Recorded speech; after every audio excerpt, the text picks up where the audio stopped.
નમસ્કાર friends, Gujarat jobs YouTube ચેનલમાં આપનું હાર્દિક સ્વાગત છે। વિદ્યાર્થી મિત્રો, અમારી ચેનલ પર સરકારી ભરતીને લઈને તમામ અપડેટ આપવામાં આવે છે। જો તમે અમારી ચેનલ ઉપર નવા હો અને સરકારી ભરતીને તમામ અપડેટ મેળવવા માંગતા હો તો પ્લીઝ અમારી ચેનલને સબસ્ક્રાઇબ તેમજ બાજુમાં આપેલ બેલ આઇકન પર ક્લિક કરી દેજો, જેનાથી સરકારી ભરતીની અપડેટ આપને મળતી રહેશે। માય ડિયર ફ્રેન્ડ, આજનો જે ટોપિક છે પંચાયત વિભાગ દ્વારા જે પોસ્ટ છે, અમુક વેકન્સી છે તેની જાહેર કરવામાં આવેલ છે કે વેઇટિંગ લિસ્ટ નહીં આવે।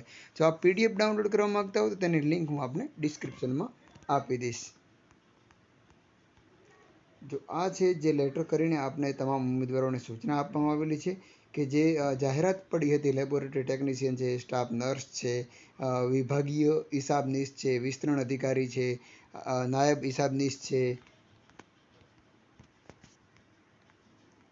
નાયબ હિસાબનીશ છે, આંકડા મદદનીશ છે, વિસ્તરણ અધિકારી છે, સમાજ કલ્યાણ અધિકારી નિરીક્ષક છે જે જુનિયર ગ્રેડમાં આવે છે તે, વિસ્તરણ અધિકારી સહકાર છે, જુનિયર ફાર્માસિસ્ટ, મુખ્ય સેવિકા, ગ્રામ સેવક, ફિમેલ હેલ્થ વર્કર।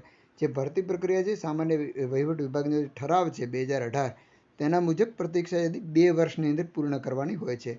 પરંતુ આ ભરતી પ્રક્રિયાની જે પ્રક્રિયા છે એ મંડળ દ્વારા ધરવાની રહેતી નથી, જ્યાંથી ઉમેદવારો હવે નોંધ લેવા વિનંતી છે। કેમ કે શરતોને આધીન 2 વર્ષની અંદર પૂર્ણ કરવાની, પરંતુ 2 વર્ષની અંદર પૂર્ણ થઈ નથી। જો તલાટી કમ મંત્રીની વાત કરવામાં આવે તો જે 2016નો ઠરાવ છે તે મુજબ 20% કેપિંગની મર્યાદા પૂર્ણ થઈ ગયેલ છે, જેના કારણે પણ કેટેગરીનું વેઇટિંગ લિસ્ટ પ્રસિદ્ધ કરવામાં આવશે નહીં। ત્યારબાદ જુનિયર ક્લાર્કની અંદર પણ એસસીબીસી છે તેનું પણ કેપિંગની મર્યાદા છે એ પૂર્ણ થઈ ગયેલ છે, જેથી વેઇટિંગ લિસ્ટ પ્રસિદ્ધ કરવામાં આવશે નહીં। તો આ મંડળનો એક આદેશ અનુસાર હતું આપ સચિવશ્રી દ્વારા આજની તારીખે આ બહાર પાડવામાં આવેલું છે કે પંચાયતની આટલી પોસ્ટ માટેનું કોઈપણ પ્રકારે હવે જે વેઇટિંગ લિસ્ટ છે એ જાહેર કરવામાં આવશે નહીં। તો આવી જ અપડેટ સાથે ફરી મળતા રહીશું। Thank you so much for watching this video. જય હિન્દ।